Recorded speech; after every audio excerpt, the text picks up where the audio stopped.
Yo, what's up? Kembali di Calvary Podcast. 3, 2, 1, close the door. Oke, karena ini spesial untuk Komsel ya. Pembahasan hari ini, Yes. ya kan tadi mic saya di HP kayaknya agak semruweng ya. Nyambung tadi apa yang dikatakan Mas Guru, ya tentang sharing tentang anak yang hilang. Itu udah pernah saya sharingkan dulu juga bahwa what if dalam kisah anak hilang kita tahu bahwa si anak makan ampas tahu, terseok-seok dia pulang dan akhirnya sampai di depan pintu rumah, di depan pagar ya makanya si bapak langsung berlari menyongsong anaknya, peluk. Nah, what if jika si anak ternyata mati sebelum mendapatkan ampas tahu, kan kelaparan banget kan? Atau ketika dia makan ampas tahunya ada racunnya, mati.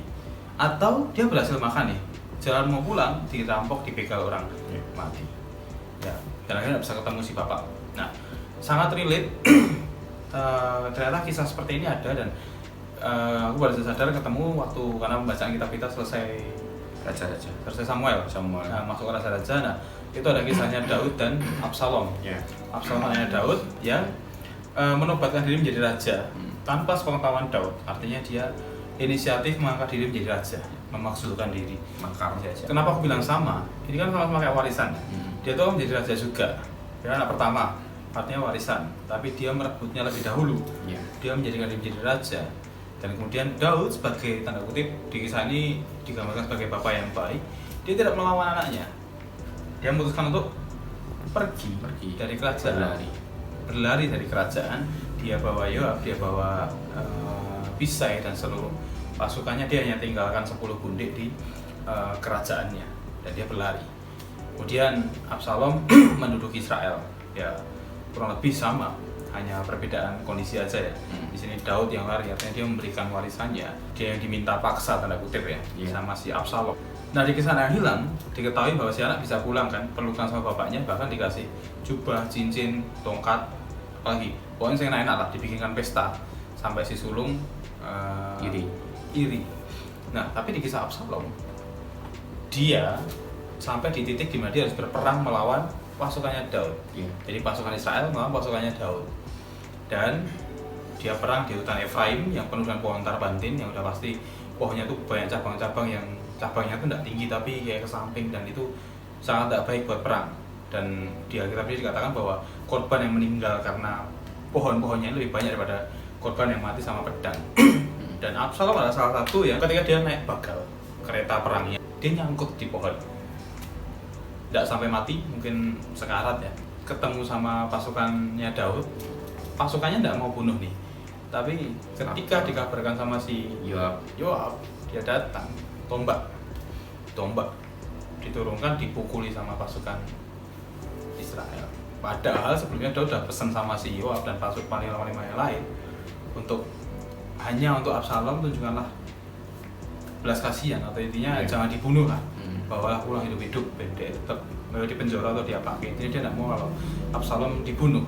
Tapi di situ kita lihat di kisahnya dia dibunuh sama Absalom dan dia dibunuh sama Yoab, mati, dikubur di situ, dijadikan tugu.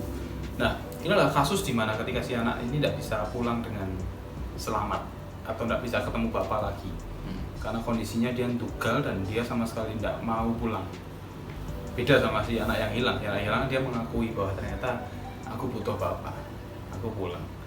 Ya, nah kayak kisah ini ya reminds us bahwa penting ketika jangan nunggu, istilahnya jangan nunggu sampai kita benar-benar down parah dan kita kembali ke Tuhan, tapi sesegera mungkin kita ingat Tuhan, kita langsung pulang ke rumah Tuhan. Ya kalau tadi Mas Guru sempat jelaskan bahwa kita semua menghadapi Mesir kita masing-masing. Aku tarik lebih ke sini lagi bahwa kita semua menghadapi Filistin kita masing-masing. Karena dari awal keluar Mesir bahkan sampai raja-raja, sampai kisah Daud pun mereka harus bertarung lawan Filistin terus-terusan. Dan Filistin itu adalah raksasa-raksasanya banyak sekali. Yeah. So today find out, temukan apa Filistinmu. Siapa sih Filistinmu? Atau apakah Filistinmu? Apakah itu kemalasanmu? Apakah itu magermu? Atau apa itu rasa apa ya, intinya nggak mau dekat sama Tuhan. Apa sih yang menghalangi gue dekat sama Tuhan? Lawan, fight, berjuang. Ya, dalam sejarah kita tidak pernah Tuhan bilang ada tanah Kanaan, tinggal masuk aja kok, udah tak beres ke musuhnya. Tidak ada. Tuhan menyertai ketika dia berperang. Ya. Tuhan berperang bersama Yosua untuk merebut Kanaan. Tidak ada kisahnya Yosua masuk sendiri, Tuhan yang beresin sendiri, tapi tahu tiba-tiba Yosua masuk dan semuanya udah tinggal pakai. Tidak ada ceritanya. Ya, kita harus berjuang bersama Allah. Oke, relate sama kisah itu. Dan tadi si Dio sempat singgung bahwa modal terbesar kita adalah kita udah punya modal terbaik adalah yaitu tubuh kita, atau bilang pikiran kita. Tak kasih tahu bahwa salah satu sifat utama Allah atau pertama Allah di Alkitab yang tertulis, kita mengenal Allah sebagai Allah penyembuh. Kita mengenal Allah sebagai Allah yang Allah yang menyertai. Kita mengenal Allah yang memberi kemenangan. Nah, kita tahu kesembuhan karena ada rasa sakit. Kita tahu kemenangan karena kita tahu sebuah kekalahan. Kita tahu sebuah penyertaan karena kita tahu sebuah rasa takut. Lebih jauh lagi, ada satu sifat Allah yang benar-benar dari awal pure. Baca di Kejadian, pada mulanya gelap gulita, Allah menciptakan A, Allah menciptakan B, Allah menciptakan C. Sangat pertama dari sifat Allah adalah kreator, pencipta. Pada mencipta sesuatu. Dan menurutku inilah yang dikatakan sebagai gambaran serupa dan segambar adalah kreasi ini loh. Ketika kita bisa menciptakan sesuatu, ya. Kalau kita berharap dan percaya udah pasti karena kodrat kita sebagai manusia gitu loh. Terus sesuatu yang nggak perlu kita tebak-tebakan bahwa aku percaya Allah, ya aku butuh percaya sebagai manusia gitu. Tapi apa yang dimiliki Allah dan harus kita miliki menurutku adalah sebuah rasa untuk menciptakan sesuatu yang baru. Kita berproduktif lah, ya. Dan seperti singgung Dios kan, punya tangan, otentik, punya tangan, punya kaki. What can we do? Ya. Kasih tahu tadi sempat tak singgung di chat juga. Aku pernah kerja sekeras-kerasnya orang kerja juga pernah. Sebenarnya orang kerja juga pernah. Modal 20.000, aku udah punya kerjaan, jobless. Aku harus kerja. Satu hal di pikiranku adalah, gue nggak kerja, gue nggak makan. Yang tak punya saat itu hanya kuota dan duit. 20.000 itu minjem mamiku. Aku lihat di internet ada cara bikin brownies. Oke, toh bikin brownies tak bikin. Modal 20.000 cuma jadi berapa loyang, 2 atau 3 aku lupa. Dicoba enak. Ya, percobaan pertama. Besoknya minjem duit lagi untuk produksi coba di dol. Ternyata payung. Bahkan sampai 1 bulan tuh bisa pembukuan tuh profit bersih 3 juta dari hasil penjualan. Sampai kemudian aku dipanggil kerjaan Astra, aku tinggalin. Intinya gitu, dalam kondisi apapun, fight. Kondisi apapun, beradaptasilah. Ada nggak ada corona, kita tetap harus bekerja. Ada nggak ada kondisi ini, kita tetap harus berkreatif, menghasilkan sesuatu. Hingga nanti saatnya telah tiba dipanggil, hidup ini sudah jadi. Ya, jadi overall tentang apa yang gue katakan adalah, jadi ini masuk dalam edisi Calvary Podcast ya, versi joyful. Jadi adalah marilah di kondisi yang seperti ini jangan hanya diam dan menunggu apa sih yang kita tunggu jadi dijemput Tuhan, tapi kan enggak, come on, do something, create something. Ya, oke, itu yang mau tak sharingin. Selanjutnya ada Bagas yang mau sharing karena tadi belum sempat. Oh ya, aku sharing. Kalau aku dari aku pribadi merasakan berkat Tuhan, aku bersyukur banget dari penyertaan Tuhan, kerjaan lancar, masih terima gaji, masih dapat orderan lagi, tambahan lagi. Yeah. Dan aku lihat berita banyak orang di PHK dan aku masih bisa mendapatkan pendapatan itu, aku bersyukur banget sih. Itu dari aku pribadi. Aku mau nambahin tentang menjadi adaptif, nyambung dari pembacaan Alkitabku sampai di kisah raja-raja, sampai di kisah Salomo dinobatkan. Ketika Salomo dinobatkan, Salomo meminta hikmat daripada Tuhan, karena kondisi waktu itu Salomo ditinggal oleh Daud dan posisi mungkin gak enak banget. Itu banyak sekali orang yang benci, banyak sekali yang mungkin musuh-musuh Daud, banyak sekali, banyak yang pengen menjatuhkan. Dan posisi Salomo saat itu, dia bukan anak sulung, dia bukan kalau dipandang dari sisi manusia, anak-anak Daud yang lain mungkin lebih berhak, yang diurapi oleh Salomo, dan waktu itu Salomo sadar betul kondisinya, dan Salomo memohon kepada Tuhan untuk diberi hikmat untuk bisa memimpin Israel, bukan dengan ambisi, bukan dengan keinginan pribadi, tapi pure dia pengen mempersatukan Israel dengan hikmat yang daripada Tuhan supaya sesuai dengan kehendak Tuhan. Seperti halnya ketika dia memutuskan untuk 2 janda yang berebutan anak, dia bisa memberikan solusi. Dan itu bisa dilihat Salomo memimpin bukan dengan pikiran saja, tapi dengan hati nurani.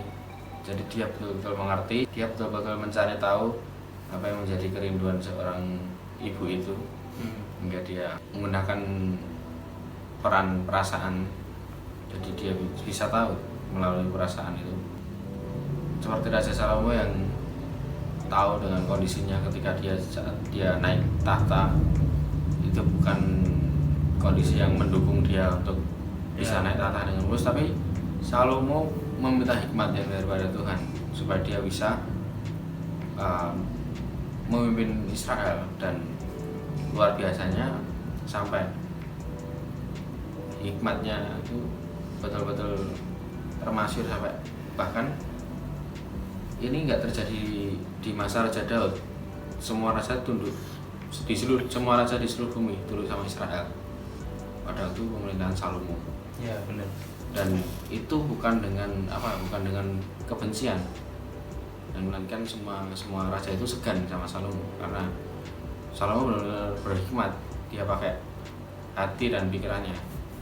Jadi sangat penting sekali seperti Raja Salomo kita harus menjadi adaptif. Menjadi adaptif itu menurutku mungkin kita bakal menghadapi situasi yang baru, kondisi yang baru, the new normal. Tapi apakah kita bisa menghadapinya?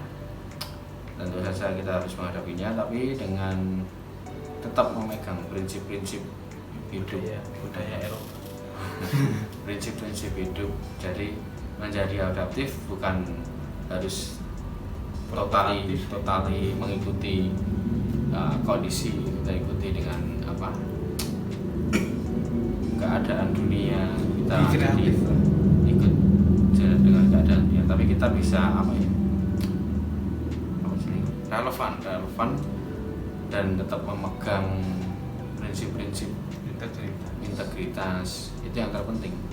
Kalau bicara tentang new normal, banyak sekali yang sudah terjadi bahkan sebelum corona ini, seperti halnya LGBT kan, ya, yang dulu dianggap saru tapi sekarang bahkan itu sesuatu yang normal, dan kalau kita menentangnya kita dianggap bersalah.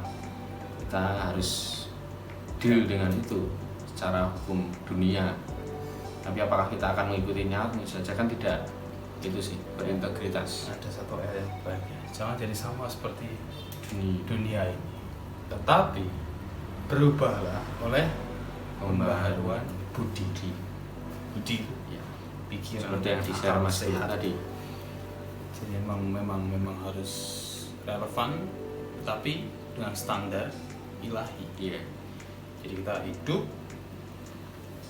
kalau cuma kuntung-kuntung dan mengikuti arus dunia, apa yang buat kita spesial? Ya. Be genuine. Sangat penting sekali untuk menjadi diri sendiri, autentik. Nggak usah ngomongin jati dirian, tapi do something. Kau akan menemukan dirimu sendiri di situ. Ya. Ketika bekerja keras, ketika kau mau untuk menghidupi sesuatu, kau akan menemukan dirimu di situ. Yes. Passion itu terbentuk. Passion itu adalah sesuatu yang menggairahkan, yang membuat kita mau terus-terusan melakukannya. Selama hal itu baik, positif, dan terus membangun, karena we live for better life. We work for better life. Ya, quotes yang pernah tak post di grup beberapa hari yang lalu. Terus tadi ternyata Bagas menemukannya di YouTube. Itu adalah short movie judulnya Summer Bus atau Bus Musim Panas dari channel Fiksi, bisa dilihat nanti.